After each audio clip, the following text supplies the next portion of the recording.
Kok lama ya? Oke, bismillahirrahmanirrahim. Assalamualaikum warahmatullahi wabarakatuh. Waalaikumsalam warahmatullahi wabarakatuh. Waalaikumsalam warahmatullahi wabarakatuh. Alhamdulillahirabbil alamin. Innal hamdalillah nahmaduhu wa nasta'inuhu wa nastaghfiruh wa na'udzu billahi min sururi anfusina wa min sayyiati a'malina may yahdihillahu fala mudhillalah wa may yudlil fala hadiyalah. Asyhadu an la ilaha illallah wahdahu la syarikalah wa asyhadu anna Muhammadan abduhu wa rasuluhu la nabiyya ba'dah. A'udzu billahi minasyaitonir rajim. Ya ayyuhalladzina amanu ittaqullaha haqqa tuqatih wa la tamutunna illa wa antum muslimun amma ba'du. Fa inna asdaqal hadits kitabullah wa khairal hadi Muhammad sallallahu alaihi wasallam wa syarral umuri muhdatsatuha wa kullu muhdatsatin bid'ah wa kullu bid'ah dhalalah wa kullu dhalalah finnar. Alhamdulillahirabbil alamin.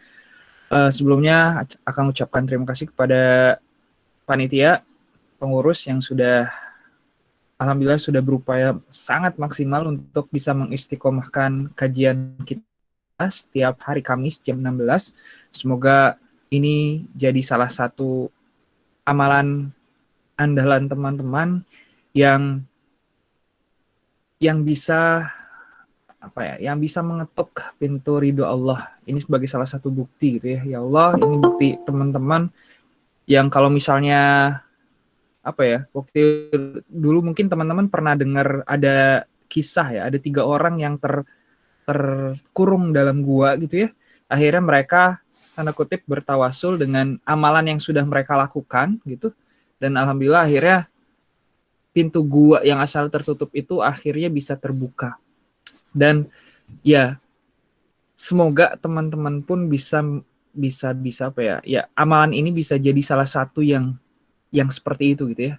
Semoga tetap meluruskan niatnya semata-mata buat mengajak teman-teman yang lain biar lebih kenal lagi dengan Allah, biar lebih kenal lagi dengan Rasulullah nanti, biar lebih kenal lagi dengan Islam itu seperti apa. Oke, segala puji bagi Allah Rabb semesta alam yang masih memberikan kita kesehatan, baik kesehatan jasmani maupun kesehatan ruhiyah maupun kesehatan jasadiah gitu ya, ruh dan jasad. Semoga kita bisa bersyukur dengan kedua nikmat itu. Semoga teman-teman tetap walaupun ya school from home gitu ya, tapi tetap masih menyempatkan diri untuk berolahraga, untuk tetap menjaga asupan makanannya agar bisa badan teman-teman masih sehat selalu. Akhirnya karena sehat bisa digunakan untuk ibadah secara maksimal. Persiapan bentar lagi Ramadan, kalau nggak salah sekarang udah hari keberapa ya? Sekitar 40-an hari lagi menjelang Ramadan. Akang lupa 43 atau 44. Nah, semoga bisa lebih maksimal lagi untuk menjaga kondisi tubuh, biar bisa maksimal, biar bisa digas nanti pada saat Ramadan, biar bisa totalitas dalam ibadah juga. Kalau udah nggak sakit itu enak ibadah maksimal. Biasanya kalau udah sakit baru ngerasa pas Ramadan, pas sakit tuh aduh sedih banget lah. Jadi nggak bisa semaksimalnya untuk beribadah sama Allah. Dan teman-teman juga semoga bisa bersyukur dengan nikmat ruh yang Allah udah nikmat Islam dan iman yang udah Allah kasih ke kita. Dengan upaya seperti apa? Upayanya salah satunya ya ibadahnya selalu diperbaiki lagi. Akang nggak bosan-bosan untuk ngobrol ke teman-teman, untuk sama-sama mengingatkan diri Akang sendiri dan umumnya kepada teman-teman.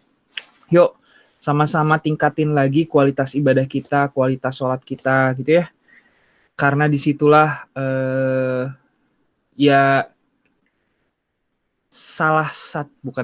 itu adalah satu momen yang memang bisa kita maksimalkan untuk semakin dekat lagi sama Allah. Untuk bisa merasakan kedekatan dengan Allah tuh di situ. Biar ya Allah semakin sayang sama teman-teman. Gitu ya. Akang mungkin coba untuk ngobrolin lagi tentang percakapan yang terakhir yang di-post sama Ray di grup. Sebenarnya ini salah satu Akang kemarin khawatir ilustrasinya tidak tepat, tapi insya Allah ini nggak ada masalah. Tapi kalau ada masalah silakan nanti kabarin aja ke Akang. Kayaknya itu ilustrasinya kurang tepat misalnya.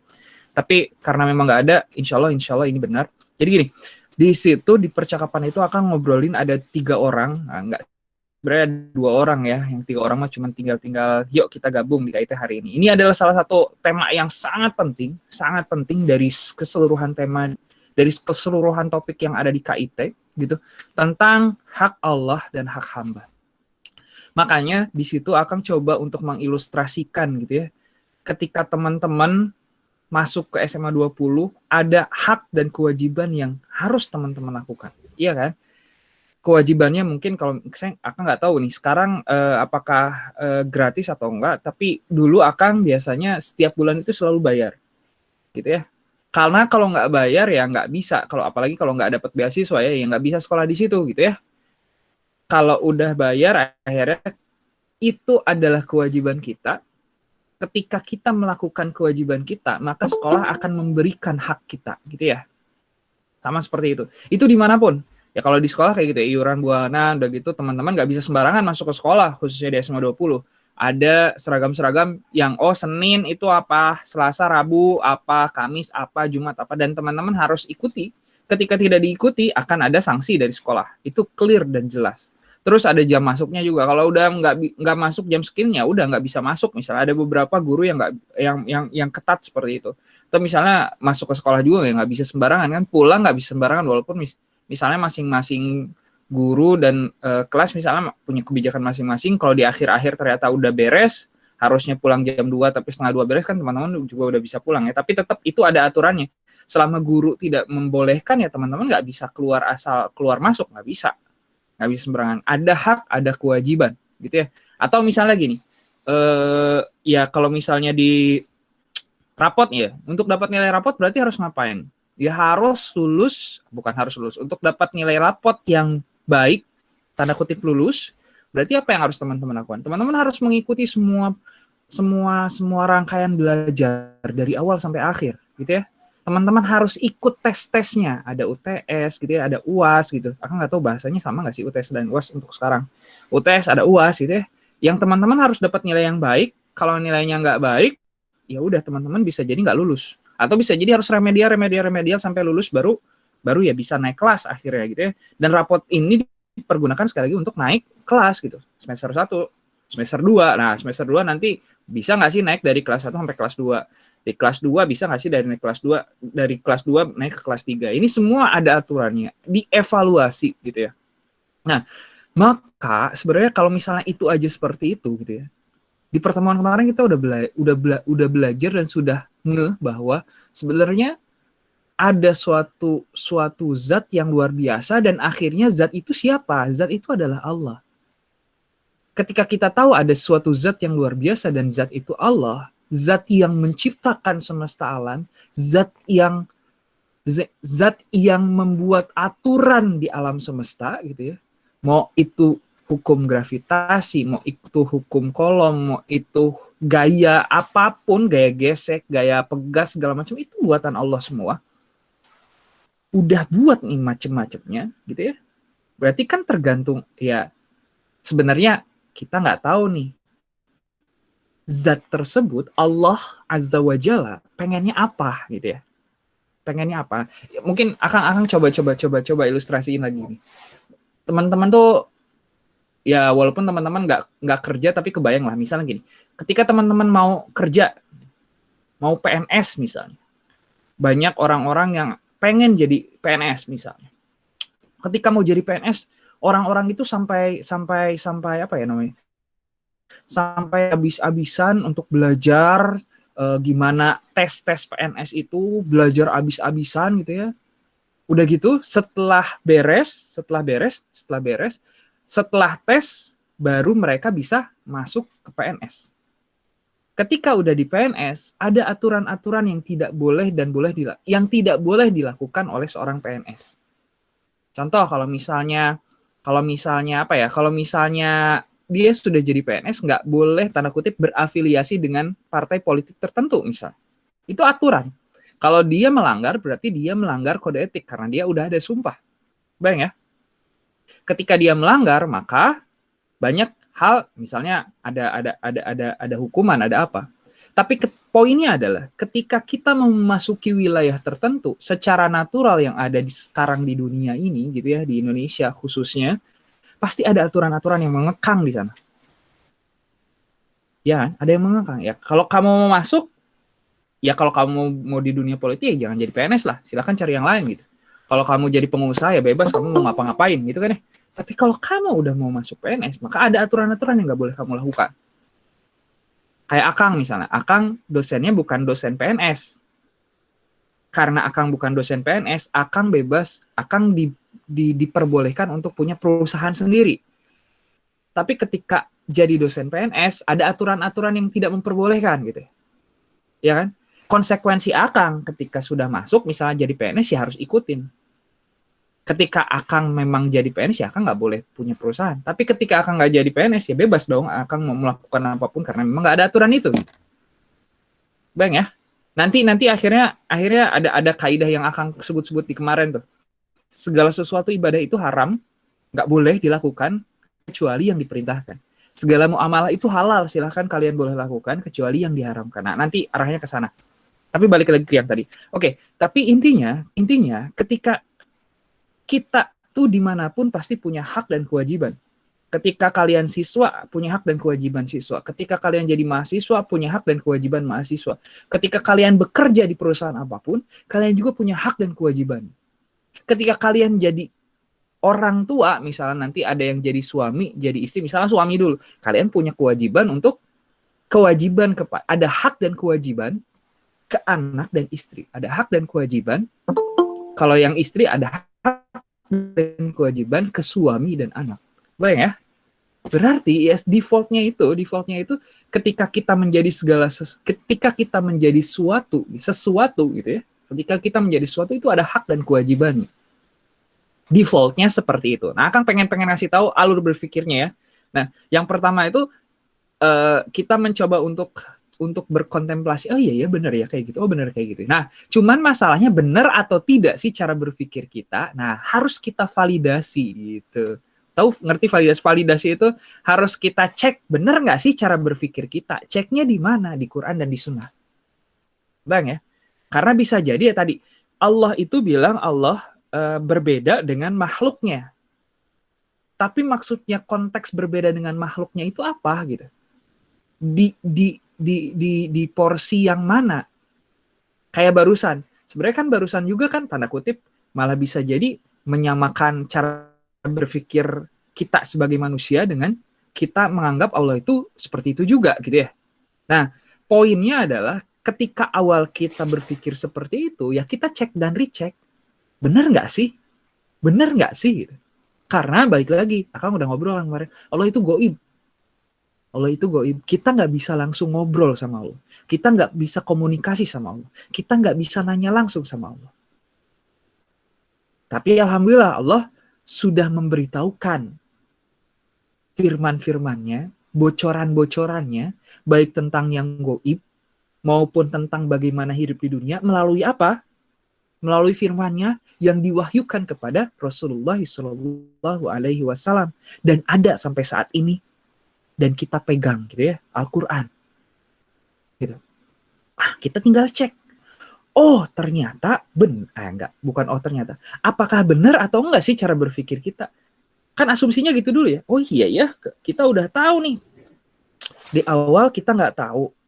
Yang pasti kita yakinnya ada suatu zat yang di luar kemampuan yang sangat besar kuasanya. Nah akhirnya kita cari tahu. Oh benar nih, pasti ada zat, nggak mungkin nggak ada. Ketika kita udah tahu ada zat, siapa zatnya? Akhirnya kita tahu, oh zatnya itu siapa? Kul, katakanlah dialah Allah. Oh Allah. Berarti berikutnya, nah bagaimana nih caranya? Cara apa? Cara kita untuk berinteraksi dengan Allah. Bukan cuma cara kita berinteraksi. Sebenarnya zat ini, Allah Azza wa Jalla, pengennya apa sih? Gitu. Pengennya apa sih? Sama kayak teman-teman, kalau kerja di suatu tempat nanti gitu ya, ya pengennya gimana? Biasanya perusahaan itu dia punya bonus gitu ya, punya aturan-aturan. Kalau kamu menyelesaikan, maka kamu dapat gaji sekian. Kalau kamu ngerjain sesuatu lebih gitu ya, bahkan ada prestasi, maka akan ada bonus sekian gitu kan ya. Ketika teman-teman tahu itu, maka apa yang teman-teman lakukan? Kalau teman-teman butuh duit, berarti kan teman-teman mencari, oh gimana ya caranya biar saya dapat duit lebih? Oh berarti saya harus kerja lebih. Oh saya harus bisa yang asalnya kerjaan ini harus 7 hari, saya harus bisa selesaikan 3 hari gitu ya. Yang 2 hari saya mengerjakan yang lain kan kayak gitu ya. Biar apa? Biar dapat bonus. Biar dapat bonus dari Allah. Bentar ya, kecilin dulu asetnya. Biar dapat bonus dari perusahaan. Nah, sama aja. Ini nih Allah pengen apa ya? Kita udah tahu nih. Apalagi fitrahnya kita, sekali lagi Akang udah cerita kemarin, secara sejarah manusia itu fitrahnya tuh pengen ibadah loh. Secara fitrah manusia tuh pengen ibadah pada sesuatu. Gitu kan? Karena banyak orang yang tidak tahu, tanda kutip tidak, ya bodoh gitu ya, nggak ngerti bagaimana caranya, akhirnya mereka mereka-reka bagaimana caranya beribadah. Mereka reka kepada siapa mereka beribadah. Mereka reka bagaimana cara ibadah, gitu kan ya. Akhirnya muncullah animisme, dinamisme, dan segala macamnya. Karena fitrahnya kayak gitu. Nah, kita udah tahu masalahnya sekarang. Oh, zat itu siapa? Allah Azza wa Jalla. Oh, berarti yang kita harus tahu, kita tanya langsung ke Allah. Bener nggak sih kayak gitu ya Allah? Masa sih kalau misalnya emang kita diciptain, ya apa yang harus saya lakukan nih? Ada seseorang, dia udah baik banget kepada, ada seseorang yang udah baik banget ke Akang misalnya. Pasti yang Akang lakukan adalah, apa yang bisa saya lakukan untuk dia? Gitu kan? Fitrahnya kayak gitu loh. Manusia tuh. Ada orang yang udah baik banget ke kita, berarti kita pengen melakukan sesuatu sebagai bukti timbal balik kita ke dia. Itu kita sebagai manusia. Apalagi kita sebagai seorang hamba, sebagai seorang khalik. Berarti apa ya yang harus kita lakukan? Apa ya yang dipengen sama Allah? Gitu. Apa ya yang dipengen sama Allah?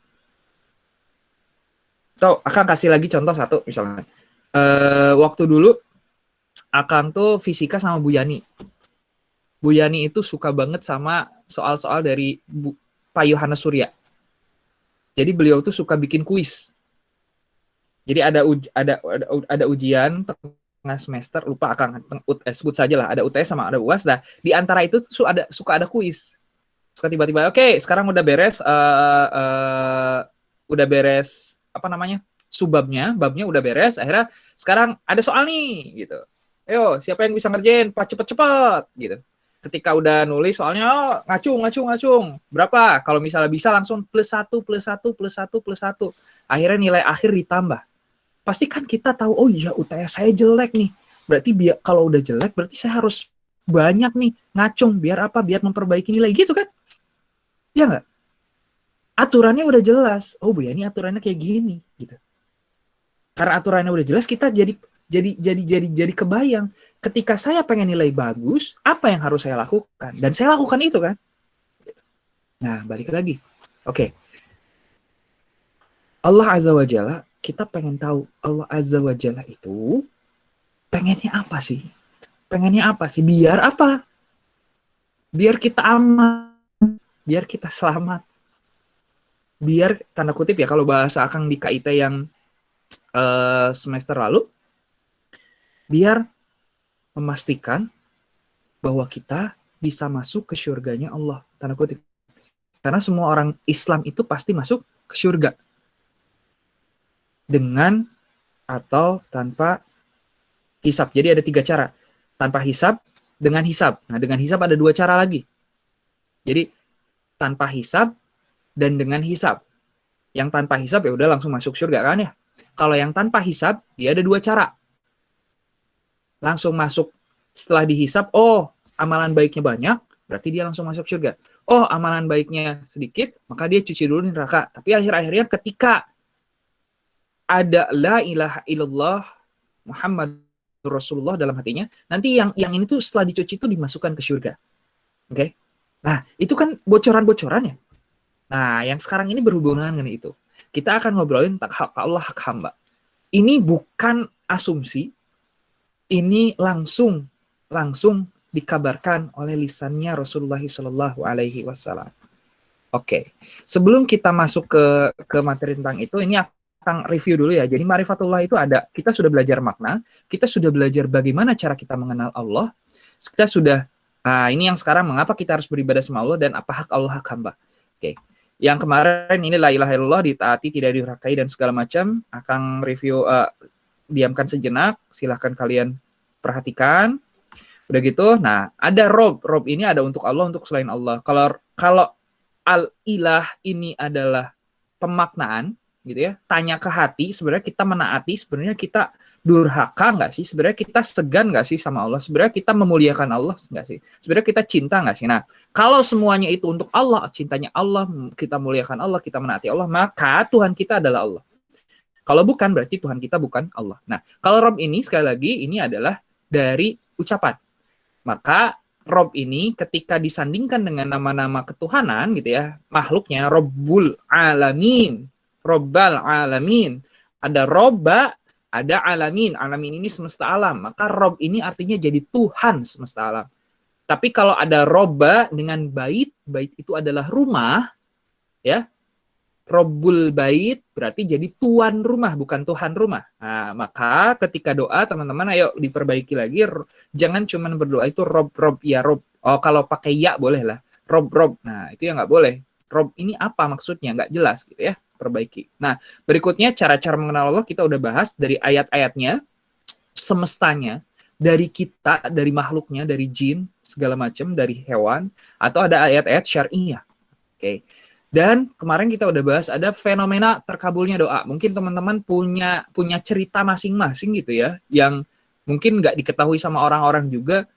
Ternyata Allah tuh mendengar loh, walaupun kita nggak ngobrol. Apalagi ketika kita berdoa, Allah kabulkan. Nah, berikutnya kita masuk nih yang sebelum kita masuk hak Allah hamba ada. Kenapa sih kita harus ibadah sama Allah? Kenapa kita harus ibadah sama Allah? Nah, ketika kita membahas kemarin, kita belum sampai ke poin yang ini ya. Ternyata Allah itu sudah menciptakan kita dari sesuatu yang tidak ada. Dari yang nggak ada, Allah sudah menciptakan kita. Akhirnya kita bisa merasakan berbagai kenikmatan yang ada sekarang gitu ya. Kita bisa makan, bisa enak gitu ya. Kalau yang COVID enggak kan, alhamdulillah kita nggak ada yang COVID gitu ya. Alhamdulillah kita bisa merasakan. Kita bisa mencium. Beda, kadang-kadang ketika mencium sesuatu tuh, kalau Akang tuh ketika mencium sesuatu yang sama pasti berapa ya? Pikiran tuh tiba-tiba melanglang buana gitu ya ke masa yang sama mencium itu gitu. Oh iya ya enak banget ini di laut misal. Menciumin kayaknya ini ada wangi-wangi apa gitu. Wah, ini enak banget nih. Keingetin sama apa gitu ya. Allah menciptakan kita dengan berbagai macam kelebihan kita. Yang asalnya tidak ada menjadi ada. Allah mengeluarkan kita dari perut ibu kita. Bayangin gimana caranya? Siapa yang bisa bikin sistem seperti itu? Yang natural, yang hidup, yang punya hati, yang punya kehendak. Tanda kutip, kita semua punya kehendak kan? Kita punya pilihan. Kita punya pilihan, setelah punya pilihan, kita punya kemampuan untuk mengarah ke pilihan yang kita pengen. Gitu ya? Nah, ini bayangin. Allah mengeluarkan kita dari perut ibu kita. Kita aja nggak bisa untuk bikin sistem yang kayak gini. Yang punya kehendak aja nggak bisa bikin sistem yang kayak gini. Gimana tuh? Allah menciptakan sperma, Allah menciptakan ovum, yang sperma dan ovum untuk manusia itu semua prosesnya itu sama. Asalnya dari yang kecil, ovum yang besar, sperma juga yang dari yang sekian banyak, akhirnya yang membuahi berhasil cuma satu, akhirnya terjadi pembuahan, akhirnya dari rahim, di rahim akhirnya tumbuh janin menjadi bayi gitu ya. Dan gimana cara keluarnya gitu. Mohon maaf, ya sebenarnya kan tanda kutip lubangnya nggak besar gitu. Tapi kok bisa Allah buat sedemikian luar biasa, akhirnya dari situ keluar bayi. Allahu Akbar. Nggak ada yang bisa bikin kayak gitu.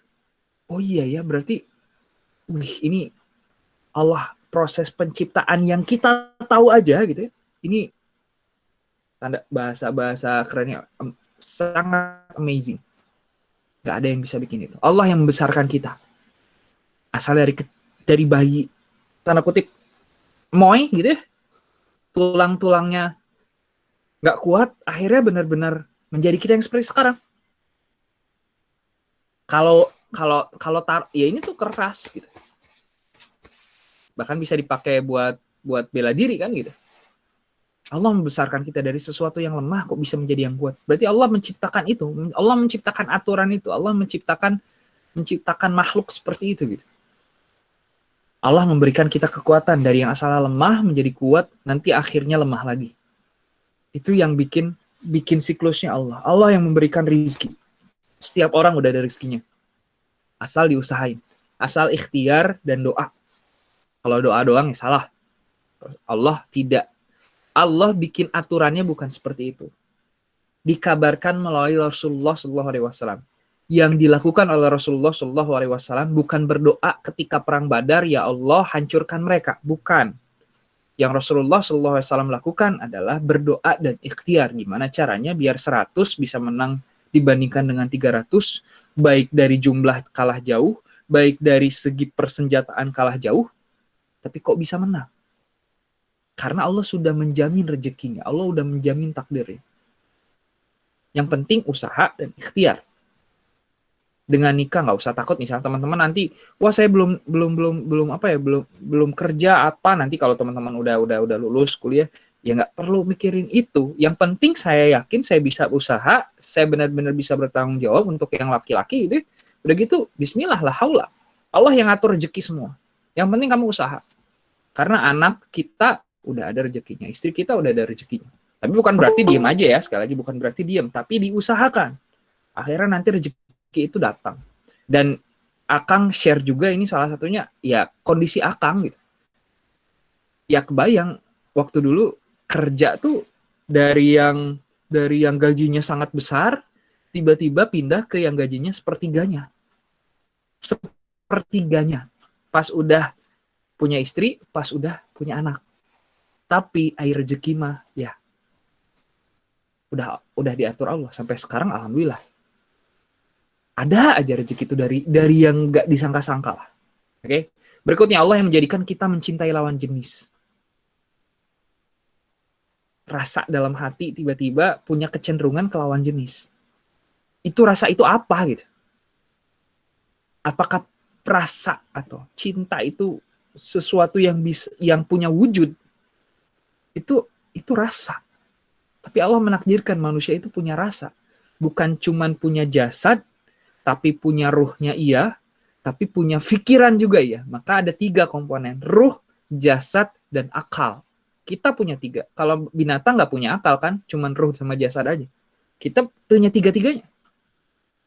Akhirnya rasa ini ya ada cinta ke lawan jenis, ada cinta ke binatang ternak, suka sama kucing gitu. Itu gimana cara menjelaskannya? Masing-masing orang punya kecenderungan dan suka yang berbeda-beda gitu. Kepada Allah kita kembali. Tahu dari mana? Dari firman-Nya.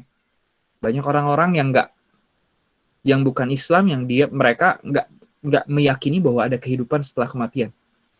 Maka banyak kasus-kasus khususnya di Jepang ini yang tingkat bunuh dirinya tinggi banget. Kemarin Akang dicurhatin sama seorang. Dia bilang, kalau bukan karena saya Islam, kayaknya saya udah bunuh diri. Sampai kayak gitu. Karena kalau misalnya nggak percaya sama kehidupan setelah kematian, ya udah. Seakan-akan hidup ini beban dan pemutusnya adalah kematian, beres. Nggak usah dipikirin macam-macam ketika meninggal kan ya? Iya. Karena mereka nggak tahu ada kehidupan setelah kematian. Tapi karena kita tahu, kembalinya ke siapa? Kita diciptakan Allah dan kembali lagi ke Allah. Tanda kutip kembali lagi ke Allah. Kembali antara ke surga atau neraka nih. Oh iya, karena itu berarti kita emang harus ibadah sama Allah. Yang terakhir, Allah yang masukkan kita ke jannah atau ke surganya. Seperti itu. Jadi, kenapa sih kita harus ibadah sama Allah? Karena ini. Karena ada banyak di luar ini juga lah ya.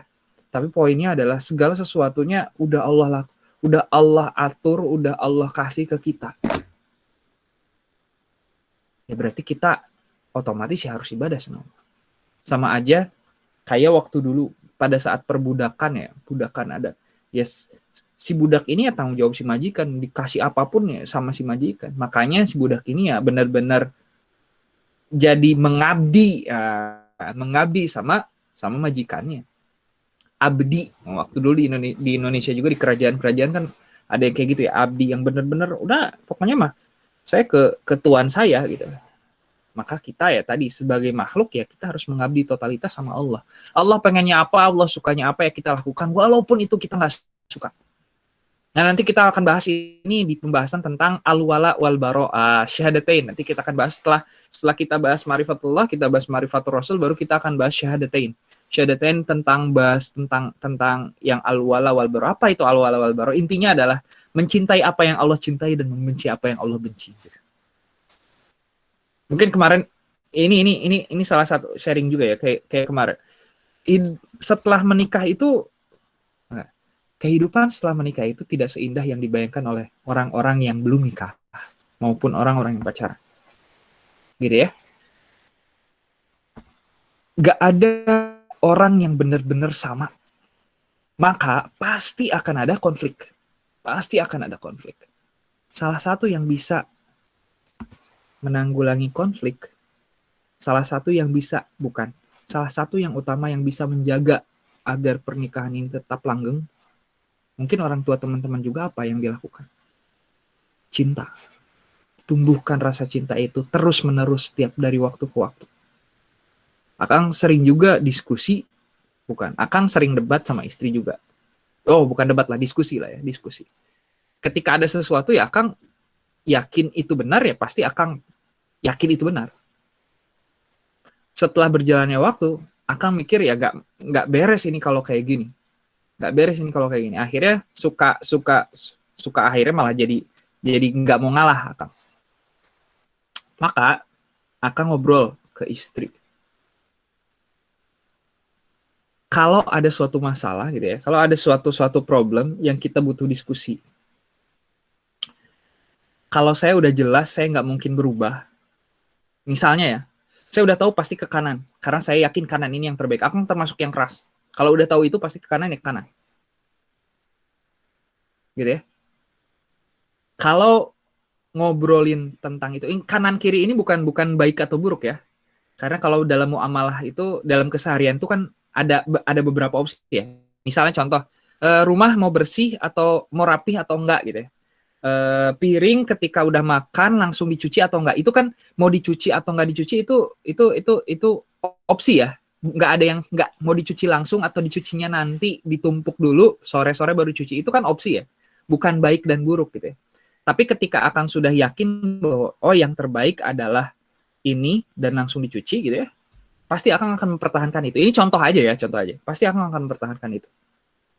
Apalagi masing-masing orang itu sudah apa ya, sudah dia dididik, dia tumbuh dengan didikan dari orang tua masing-masing. Pasti udah ada karakter yang terbentuk. Akang kayak begitu dari dulu, keras. Ketika yang kayak gitu, Akang bilang kanan, istri bilang kiri misalnya, ini nggak akan beres-beres. Dan Akang suka mikir, oh iya, ini masalah muamalah dan boleh keduanya. Tapi tetap kalau diajak untuk tanda kutip kuat-kuatan argumen, Akang yakin yang kanan yang benar. Tapi cara yang sekarang yang Akang tahu adalah apa? Ketika Akang ngobrol kayak gitu, daripada rame, daripada kekeh-kekehan, Akang ngobrol ke istri. Ya udah, cukup aja bilang, saya pengennya ke kiri. Saya pengennya ke kiri. Ketika kamu bilang kayak gitu, saya akan langsung ke kiri. Apa yang Akang pikirkan dalam hati Akang ketika melakukan itu? Yang ada di pikiran Akang adalah, karena saya cinta sama dia, walaupun saya nggak suka, yuk ke kiri aja.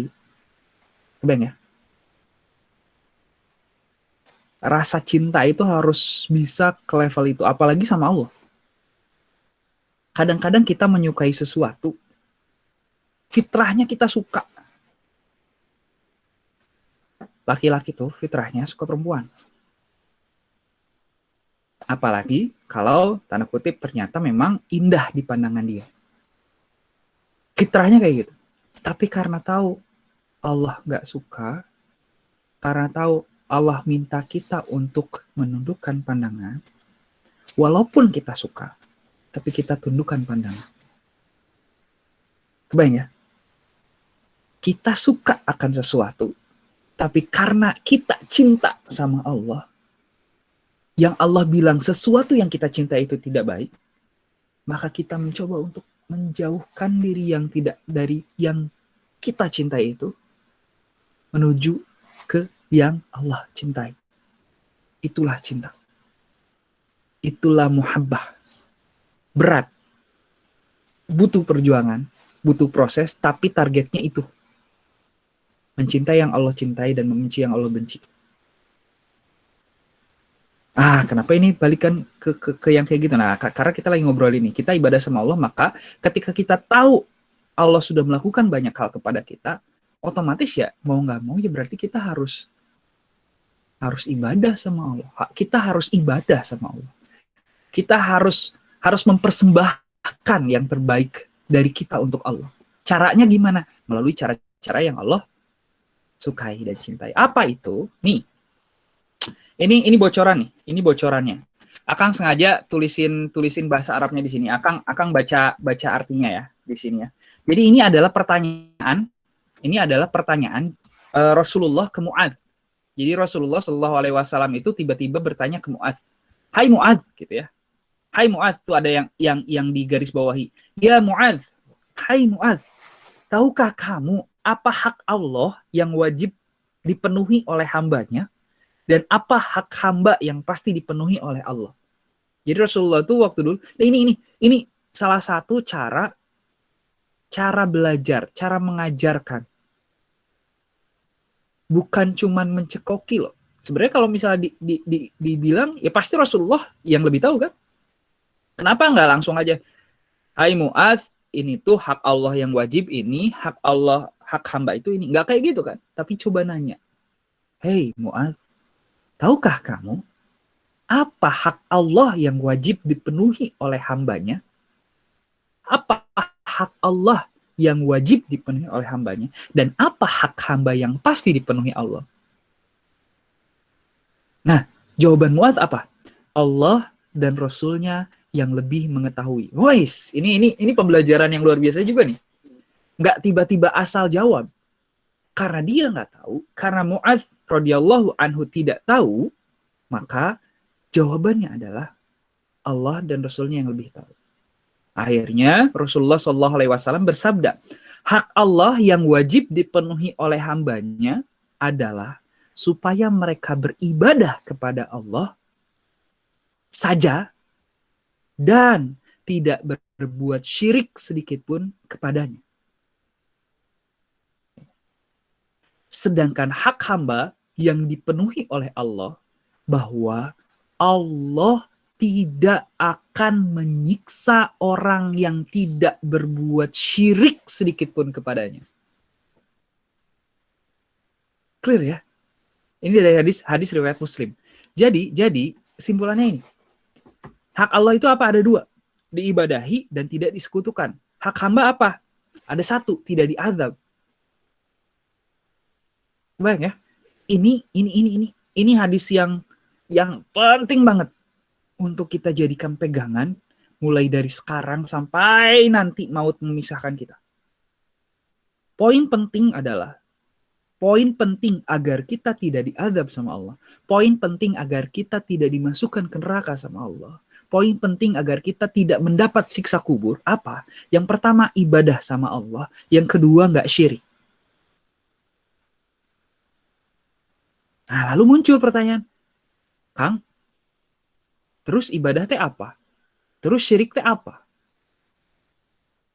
Bahasa Sunda ada syirik kan? Apakah syirik bahasa Sunda? Si eta mah syirik wae euy. Maksudnya syirik bahasa Sunda itu apa? Iri kan? Ya nggak? Si eta mah syirik wae euy gitu. Pas lagi ngobrol tentang sama teman-temannya lagi main. Pas lagi main misalnya ya, ada A, ada B, ada C, ada A, ada B, ada C. Si A sama si B ini sohiban. Si C ini dia teh orang tuanya kaya banget. Tiba-tiba dibeliin Nintendo Wii, tiba-tiba dibeliin PS5, dibeliin iPhone, dibeliin segala macam. Nah, si A teh ngobrol ke si B, si A, mohon maaf. Kamu mah sirik wae. Kamu mah sirik wae. Kan jelas, sirik di situ artinya apa? Sirik di situ artinya iri. Ketika ada teman, ada orang lain nggak tahu percakapan secara menyeluruh, tiba-tiba cuman dia dengar si eta mah sirik wae. Wah, si C syirik sama Allah, woy. Kan nggak nyambung ya? Yang akan pengen tekankan di sini apa? Ketika ada seseorang ngobrol tentang suatu istilah, maka tanyakan ke orang itu. Bayang ya? Ketika ada seorang ngobrol tentang suatu istilah, maka tanyakan ke orang itu. Karena orang itu yang mengerti maksud dari kata-katanya. Baru setelah kita nanya, ternyata dia salah ngobrol gitu ya, kita tinggal kasih tahu. Tapi poinnya adalah ketika ada seseorang ngobrol, berarti kita harus tanya ke orang itu maksudnya apa. Nah, maksud Akang ngobrol ini apa? Ketika Allah ngobrol diibadahi, ketika Allah ngobrol syirik, jangan disyiriki, maka kita harus tanya ke Allah. Maksudnya diibadahi teh apa ya Allah? Masuknya tidak syirik ini apa ya Allah? Kebayang ya? Karena Allah yang menggunakan kata diibadahi dan karena Allah yang menyebutkan jangan syirik sama Allah. Jangan menyekutukan Allah. Maka kita harus tanya. Sebenarnya ibadah yang menurut Allah, maksud Allah nyebut ibadah tuh kayak gimana sih? Nah, ini ibadah teh. Ibadah itu apa? Ini Akang bahasa Arab lagi ya. Sengaja. Nggak apa-apa. Ibadah itu dari abada yu'badu ibadatan wa'ubudiyah. Artinya apa? Beribadah atau menyembah. Abada. Karena di kata-kata di mana? Di hadisnya itu wa ma khalaqtul jinna wal insa illa liya'budun. Liya'budun. Artinya apa? Beribadah dan menyembah. Dan aku tidak menciptakan jin dan manusia kecuali agar mereka beribadah kepadaku. Berarti harus ibadah. Harus menyembah. Kalau berhenti sampai sini dan Allah tidak memberitahukan bagaimana cara ibadah, maka bebas. Baik ya. Tapi ternyata Allah tidak berhenti sampai sini. Allah memberitahukan ibadah itu apa. Allah memberitahukan ibadah itu apa. Intinya, menurut ulama, akhirnya setelah disimpulkan ibadah itu apa? Intinya makna. Makna yang dimaksudkan. Makna yang dimaksudkan untuk seluruh ucapan, seluruh tindakan yang dicintai Allah, baik lahir maupun batin. Itu secara general kayak gitu. Ibadah itu apa? Pokoknya yang kamu lakukan, yang kamu ucapkan, yang Allah cintai, baik yang terlihat lahir maupun yang ada dalam hati. Itu semua ibadah. Ini definisi ibadah. Mana ini? Kok nggak muncul? Ya udahlah. Nggak muncul kursornya. Nggak apa-apa. Oke, jadi ibadah itu.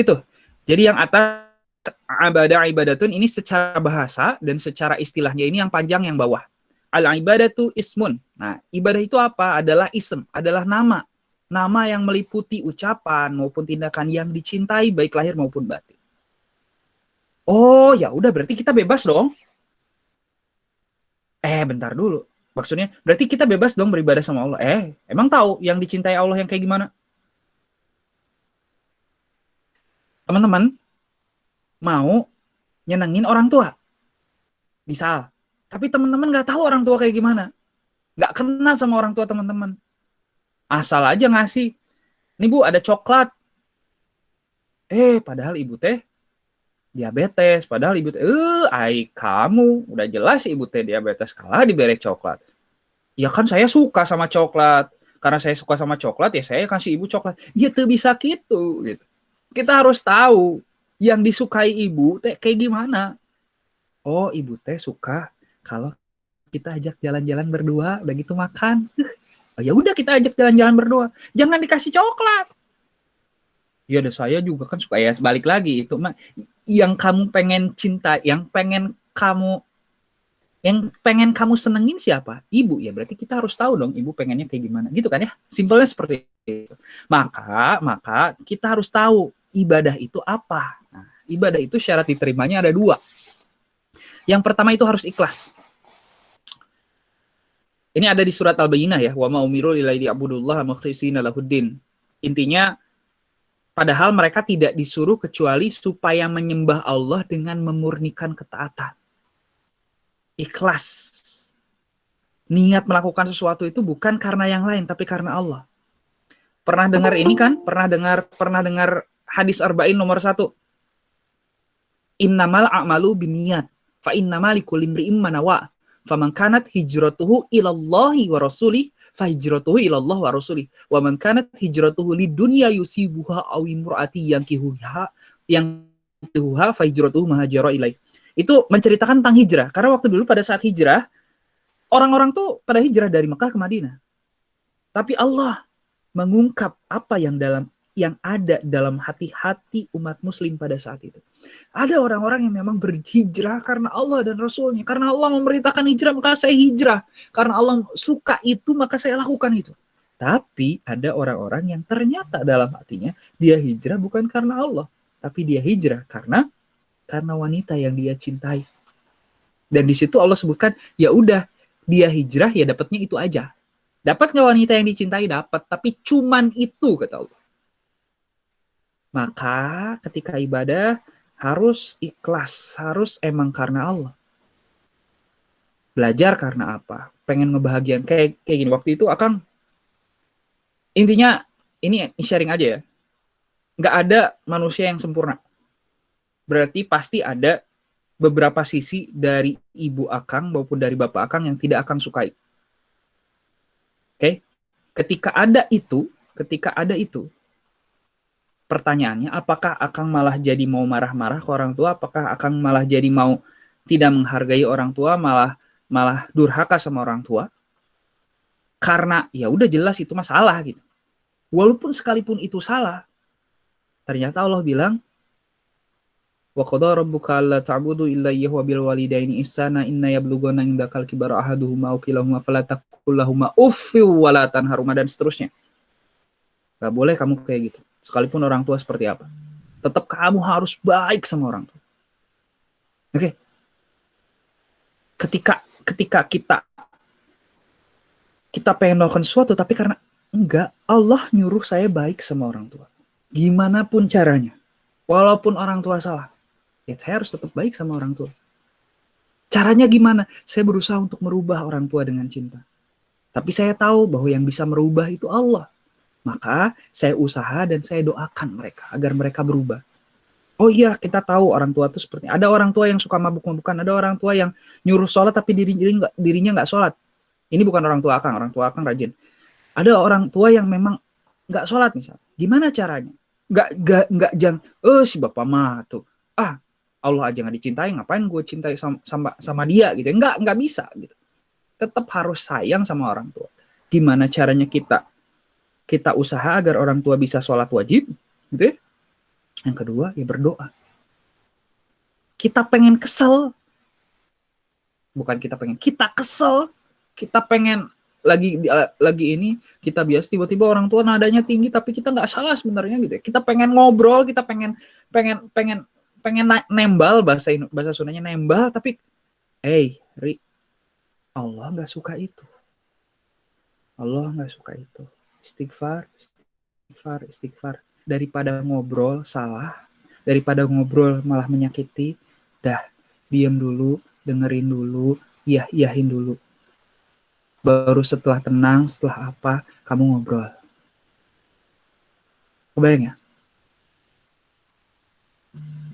Kenapa bisa melakukan itu? Ya karena saya diminta Allah untuk taat sama orang tua, jangan mendurhakai orang tua. Niatnya karena apa? Karena Allah. Kalau niatnya karena yang lain susah. Serius. Pasti akan ada masalah. Karena sekali lagi nggak ada manusia yang sempurna. Pasti aja ada yang salah. Pasti aja ada alasan untuk melakukan hal yang tidak baik sama orang tua. Tapi karena, oh iya, niat saya harus ikhlas karena Allah, bukan karena yang lain. Maka itu akan dimudahkan sama Allah, sedikit demi sedikit. Baik ke orang tua, belajar. Teman-teman harus jadi orang yang terbaik di bidangnya masing-masing. Harus membuktikan bahwa seorang muslim itu, kita muslim sebelum segala sesuatu. Kita butuh di masa depan para pemimpin-pemimpin yang mereka kenal sama Allah, mereka dekat sama Allah, mereka cinta sama Allah, dan mereka jadi pemimpin. Agar ketika mereka melakukan sesuatu, mereka membuat kebijakan, mereka membuat keputusan, mereka punya program-program yang semuanya itu dilakukan tanpa melanggar apa yang Allah tetapkan. Maka teman-teman belajar dengan maksimal. Oh, saya mau masuk psikologi, oh saya masuk hukum, saya masuk ekonomi, saya masuk fisika, mau masuk kimia, mau informatika, mau segala macam. Silahkan, tapi jadilah yang terbaik di masing-masing. Dan buktikan, isyahadu bi anna muslim. Saksikan bahwa saya sebagai seorang muslim. Saya bisa menjadi solusi dimanapun. Dan harapannya itu. Karena apa? Ya semuanya ikhlas. Teman-teman harus nyari tahu sebenarnya teman-teman hidup tugasnya apa ya? Tugasnya dari Allah sebenarnya apa ya? Oh ya, ternyata perlu untuk jadi pengacara. Karena butuh banyak orang-orang yang akhirnya, misalnya, karena dia jago, ya akhirnya bisa main-mainin pasal. Akhirnya yang salah bisa jadi benar, yang benar bisa jadi salah. Teman-teman nggak mau kayak gitu ya, teman-teman masuk ke sana. Teman-teman ngelihat misalnya, di beberapa instansi-instansi banyak korupsi atau banyak yang harusnya mengamankan masyarakat tapi bermasalah misalnya. Ya udah teman-teman masuk ke sana. Tapi teman-teman sudah dibekali dulu dengan pemahaman yang kuat tentang Islam. Jadi ketika di sana mau banyak godaan, ya saya melakukan ini untuk apa? Untuk ibadah sama Allah. Melalui apa? Melalui jadi polisi, melalui apa? Melalui jadi pemimpin, melalui apa? Melalui jadi pengacara. Ikhlas semuanya karena Allah. Yang kedua harus sesuai dengan tuntunan Nabi Muhammad SAW. Karena ada hadis yang kayak gini, man amila amalan laisa alaihi amruna fahuwa rad. Barang siapa melakukan suatu amalan, tidak ada perintah atas kami, maka amalan itu tertolak. Di sini ada kata-kata man amila amalan, amal. General kan bahasanya ya. Oh, siapa yang melakukan suatu amalan, tidak ada perintahnya, maka tertolak. Yang mengerti kalimat ini siapa? Rasulullah SAW, karena beliaulah yang menyabdakannya. Maka kita perlu membahas, perlu memahami dari Rasulullah juga. Sebenarnya Rasulullah memaksudkan ini apa? Oh, ternyata ada di hadis lain yang menyebutkan waktu itu gini, ya Rasulullah, ini sebaiknya tanaman ini di apa namanya? Disilangkan atau enggak? Akang lupa antara saran dari Rasulullah ya, apakah disilangkan atau enggak. Tapi misalnya udah silangkan aja. Ternyata pas udah disilangkan, hasil buahnya itu kurmanya jadi jelek. Ya Rasulullah kok jadi jelek? Akhirnya Rasulullah SAW ngobrol kan, ketika memang itu tentang din, tentang ibadah, maka ikutilah aku. Tapi kalau misal mau amalah, kalian yang lebih tahu karena kalian ahlinya. Bang, oh berarti ketika cuman ngobrol di sini man amila amalan laisa alaihi amruna fahuwa rad, barang siapa melakukan suatu amalan nggak ada perintahnya atasku maka tertolak, maka ketika tidak ada penjelasan lagi maka kita wajib ikut ini saklek.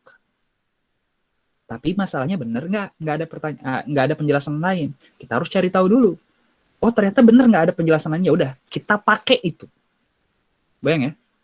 Nah, cuman masalahnya untuk kasus ini, ternyata yang maksudnya amalan di sini adalah dijelaskan di ayat-ayat yang di penjelasan hadis yang lain, maksudnya adalah amal ibadah.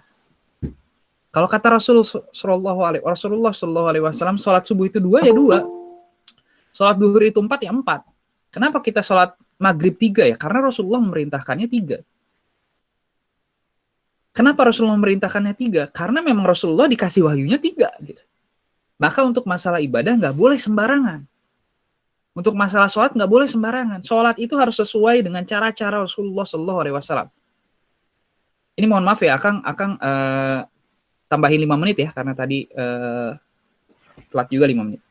Oke, balik lagi. Contoh, ini ada salah satu kisah. Mungkin ini akan dibahas lagi nanti ketika Ma'rifatul Rasul. Tapi ini kisah tentang Isra dan Mi'raj Rasulullah SAW. Intinya kan asalnya banyak ya. Bukan 17 rakaat, bukan 5 waktu. Asalnya waktunya banyak banget. Tapi akhirnya bolak-balik. Singkat cerita akhirnya diwahyukan bahwa sholat wajib itu 5 rakaat. Rasulullah sampai ke dari Mekah dari hijrah kan, ke akhirnya ke Sidratul Muntaha kan, balik lagi ya. Setelah balik lagi, apa yang Rasulullah lakukan ketika sudah mengetahui bahwa sholat wajib itu ada 5? Yang dilakukan Rasulullah apa? Apakah Rasulullah Shallallahu Alaihi Wasallam akhirnya mencoba untuk menyimpulkan, mencoba untuk menganalisis? Allah memerintahkan sholat 5 waktu ya. Kira-kira 5 waktunya itu bagusnya gimana ya? Apakah ngumpulin Abu Bakar, Umar, kira-kira ngobrol 5 waktunya kapan? Enggak kan? Apa yang Rasulullah lakukan? Apakah Rasulullah juga malah berpikir kira-kira apa ya sholat 5 waktunya? Oh iya, kayaknya biasanya kalau bangun tidur biar ingat sama Allah berarti sholat. Dari pagi sampai siang karena udara masih refresh, seger, berarti masih oke lah. Kayaknya tengah-tengah hari itu pas matahari udah di atas kepala itu capek banget, berarti harus sholat tuh. Cuman dari siang sampai sore itu sampai matahari terbenam kayaknya harus ada satu sholat lagi deh. Karena biasanya kita ambil capek, kita butuh ngerehat nih, berarti ada satu lawan namanya sholat asar nih. Baru nanti setelah matahari terbenam kita sholat lagi nih. Oh, matahari terbenam kita ingat lagi sama Allah. Nah, sebelum kita tidur ya kita sholat lagi. Enggak kan? Yang Rasulullah lakukan apa? Tunggu, diam, menunggu siapa? Menunggu wahyu berikutnya. Ketika Jibril turun, Jibril langsung ngasih tahu kan, sekarang sholat waktu ini, sekarang waktunya sholat ini. Dan Rasulullah mengikuti persis sama seperti gerakannya Jibril. Baik bacaan, gerakan, waktu, persis seperti yang disampaikan oleh Jibril. Tidak ditambah, tidak dikurang. Pembelajarannya apa yang bisa kita ambil dari sini? Rasulullah SAW aja yang Rasul tidak menambah, tidak mengurangi ibadah. Makanya Allah bilangnya kamu ibadah sama Allah dan kamu nggak syirik. Ini 2 hal ini cuma ya tanda kutip cuma 2 tapi berat loh gitu. Cuma 2 tapi berat. Harus ikhlas. Emang bisa kita serius selalu ikhlas? Susah. Maka ini perjuangan kita selama hidup kita. Dari sekarang sampai nanti meninggal. Gimana caranya biar kita ketika masuk WC, ketika mandi, ketika buang hajat, ketika apapun, niatnya apa ya Allah? Ketika kita olahraga, niatnya apa? Biar badan kita sehat, biar kita bisa ibadah secara maksimal. Ikhlas semua karena Allah. Apa yang kita lakukan biar Allah cinta sama kita. Ya Allah, saya melakukan segala macam. Ini bukti biar Engkau cinta. Bahwa aku cinta bukan cuma sekedar lisan, bukan cuma sekedar omongan, tapi lihat sikap aku juga kayak gini ya Allah. Tapi hati aku juga gini ya Allah. Bayang ya. Yang kedua harus sesuai dengan apa yang dicontohkan. Maka konsekuensinya apa? Sholat duha harus sesuai contoh. Sholat qiyamul lail harus sesuai contoh. Tiba-tiba ada nggak sholat ini, ada nggak sholat itu? Cek dulu. Rasulullah pernah melakukannya nggak? Kalau Rasulullah tidak, ya jangan. Karena zaman Rasulullah pernah ada. Wah, Rasulullah sholatnya panjang banget. Ya udah deh. Kan ini mah levelnya Rasul ya. Levelnya Rasul tuh Rasulullah menyedikitkan tidur. Ini Rasul loh. Misal ya, ini misal aja ya. Ini cara berpikir akan. Rasulullah cuma tidur berapa jam? Sebut saja, Akang nggak tahu sih. Dari jam 9 sampai jam 3 lah. 9, 10, 11, 12, 1. 4 jam aja misalnya. 4 jam ya, 4 jam. Rasulullah aja yang ibadahnya luar biasa kayak gitu, kualitasnya 4 jam sholat. Kalau saya sama, 4 jam tidur. Kalau saya sama, cuma dari jam 1 sampai sore, sampai subuh. Wah, Rasulullah maksum, saya banyak dosa. Atau logikana oge teu nyampe.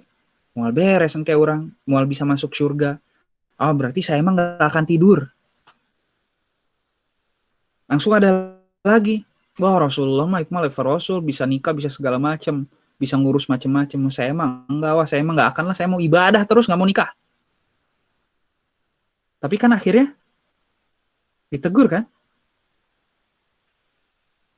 Aku juga menikah, aku juga tidur, kata Rasulullah. Maka barang siapa yang, bahasanya apa ya? Barang siapa yang tidak menyukai sunnahku, maka dia tidak termasuk ke dalam golonganku. Berat juga tuh. Ini juga kan man amil amalan, barang siapa melakukan amalan, tidak ada perintah, maka ia tertolak. Jadi benar-benar harus sesuai. Ginilah logikanya. Kalau ibadah sholat aja yang jelas-jelas, sholat wajib yang udah kita tahu, 5 waktu, duha, rawatib gitu ya, udah gitu sholat qiyamul lail, belum kita maksimal ya, maksimalkan itu dulu lah. Jangan nambah sholat-sholat yang aneh-aneh, yang kita nggak tahu gitu. Ada sholat ini, sholat ini, sholat ini, sholat ini, Rasulullah aja nggak melakukan itu. Untuk masalah ibadah ya, untuk masalah ibadah ya, kasus untuk ibadah. Maka ini penting banget, ini penting banget. Ini penting banget sekali lagi. Jadi kalau masalah ibadah, nggak boleh nambah-nambah kecuali yang memang diperintahkan sama Rasulullah. Oke, kita masuk baru sampai sini dulu ya. Jadi hak Allah ada dua, ada ibadah, diibadahi, dan yang kedua tidak syirik. Yang syirik nanti minggu depan, kita baru sampai yang ibadah. Ibadah itu apa? Semua perbuatan atau ucapan yang dicintai Allah, baik lahir maupun batin. Syaratnya itu ada dua, syaratnya itu kita harus ikhlas. Dan yang kedua, ittibar Rasul, harus sesuai dengan contoh Rasul. Karena Rasulullah juga tidak menambah mengurangi, siapalah kita, maka kita juga tidak boleh menambah mengurangi. Maka cukupkan. Cukupkan, cukupkan. Oke? Mungkin nanti kalau ada pertanyaan, ini agak panjang soal pembahasannya, bisa salah memahami. Kayak misalnya, apa ya, Kang, kalau gitu baca Quran setiap hari gimana gitu. 1 hari sejus gimana? Kan itu juga Rasulullah nggak kayak begitu kan, boro-boro sejus. Kan Rasulullah ketika hidup, ya berarti Al-Quran belum semua. Ketika sekarang kita melakukan sesuatu, ya baca Quran setiap hari sejus itu gimana? Ah, itu ada pertanyaan kayak gitu misalnya. Mohon maaf ini kelebihan 2 menit karena penjelasan tentang ini tuh agak panjang biar teman-teman nggak salah mengerti. Maka ketika ada pertanyaan gitu, jadi kepikiran, oh iya ya, berarti batasannya apa ya? Iya nggak? Berarti batasannya apa ya yang tidak sesuai? Berarti batasannya apa ya yang sesuai dengan tuntunan Nabi? Nanti kita akan bahas lebih lanjut di pertemuan minggu depan insya Allah. Gitu, terima kasih. Saya kembalikan kepada Ray. Wallahu a'lam bishawab. Ya, terima kasih.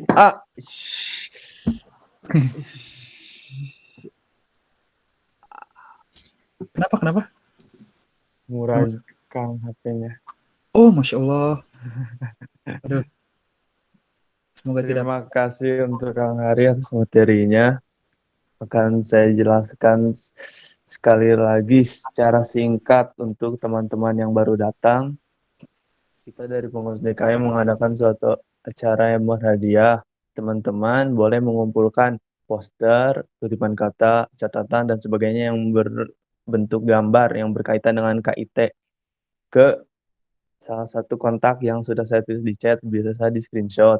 Batas pengumpulan terakhir adalah tanggal 30 Maret 2021 dan pemenangnya akan diumumkan tanggal 31 Maret 2021. Ya, sekian pengumuman singkatnya. Sekali lagi terima kasih untuk yang telah menghadiri kaidah hari ini. Semoga bermanfaat. Kita akhiri dengan doa penutup majelis.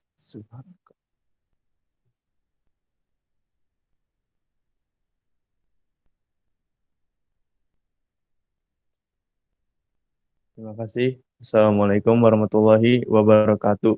Silakan sudah boleh leave dari room ini.